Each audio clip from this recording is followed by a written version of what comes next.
It's happening. The Batman sequel, it's confirmed. Let's be real, we knew this all was coming. Warner Brothers has confirmed it that we're getting a Batman 2 film. No release date has been announced. Matt Reeves and Robert Pattinson are confirmed for the sequel. It is said that Zoe Kravitz will be returning as Selena Kyle. I think it's safe to say that we'll definitely be getting and seeing Jeffrey Wright as Commissioner Gordon and Andy Serkis as Alfred. I mean, how could you not do it without them? Colin Farrell is set to reappear in his own HBO Max series, so I'm pretty sure he will be in the sequel. Now, there's no details on what the story will be for the sequel. Reeves has stated that he will reveal more in future conventions. I want to say that Reeves is a solid director in my eyes, and I think this Batman film is gonna put him on the map. Actually, what I mean is that this film is definitely gonna garnish him some attention to aspiring filmmakers and movie buffs, as we saw this done before with Denis Villeneuve and Christopher Nolan. No one was really talking about Reeves before the Batman film, or Nolan for that matter, but anyways, that'll all change now, as this sequel or whatever film he releases after is crucial for him and for how many will perceive him and his work moving forward. What do I want to see from Batman going into the next film? Well, I want to see him still learning on how to be Batman,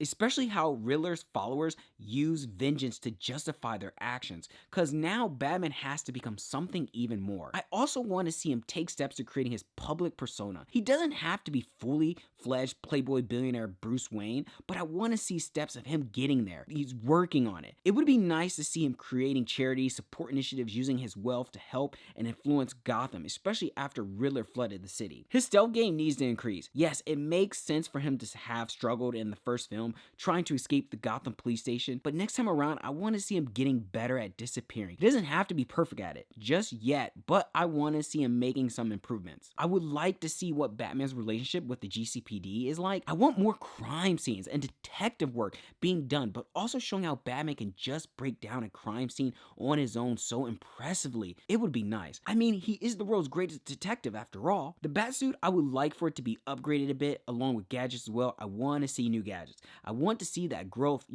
I want to see that he's learning from his mistakes. I felt we didn't spend a lot of time in the Batcave, so I would like to see what renovations he's made since the first film, and maybe spend some time there with him breaking down some crime scenes or forensic studies within the cave to solve some mysteries. I always like those scenes of Batman suited up with his mask off and he's working on something in the cave, and then Alfred just shows up with something on his tray. I can never get tired of those scenes. I just think they're cool. And will we see any other Bat vehicles besides his Batmobile or Batbike? I do want to see his Batmobile and Batbike again, and hopefully I would like to see them be upgraded a bit more to some degree. Let's not forget the fighting. I want to see Batman's fight skills increase and see him handle fights better while still being brutal and not taking as much of a beating as he did in the first film. I also wonder how Gotham will view Batman in the sequel. What does the city think about this mass vigilante? Now let's get to the juicy stuff. The villains. Falcone is out the door, so who is next to run things in Gotham? The possibilities are endless. That's why I love the Batman universe so much. The Rogue Gallery is just oozing with so much potential. If I had to choose 5 villains I would like to see in the sequel in no particular order after my first pick, then number 1, let's get it out the way. That's Mr. Freeze. Matt Reeves has stated in many interviews that the character Mr. Freeze interests him, so I want to see him in the sequel. He's my first pick. Next up, I would like to see Mad Hatter or Scarecrow, as I think they would work well in this universe with the whole serial killer horror vibe going on. I even would like to see the Court of Owls, which I think would work in the final Batman film, to be honest. And then lastly, Clayface. I want to mention I'm hearing a lot of talk from fans about Joker being saved for later, and I can get down with that. And if Reeves decides to do this, I personally would like to see Harley tag along with the Joker, since we have not yet seen the two go against Batman on the big screen. Let's talk about Robin. The first Robin / Nightwing and Batman share the #1 spot for my favorite superhero of all time. I personally would like to see Robin eventually appear in Reeves' universe at some point for obvious reasons. As I just stated, he's my favorite along with the Bats. However, it would be nice to include him in the movies because he's someone to give Batman some light. Plus, I want to see Batman and Robin done right, but most importantly, see Robin properly represented. This is all exciting news. As I said before, I am a huge Batman fan. He and the first Robin, Nightwing, share my #1 spot for my favorite superhero. If you can only pick one villain to be in the next film, who would it be? My choice is Mr. Freeze. Also, before I forget, Reeves' sequel for the Planet of the Apes film was better than the previous one, and that gives me high hope that he is going to deliver us a second Batman film better than the first. With that said, I cannot wait to see where Reeves takes us with the next one. I'm just saying.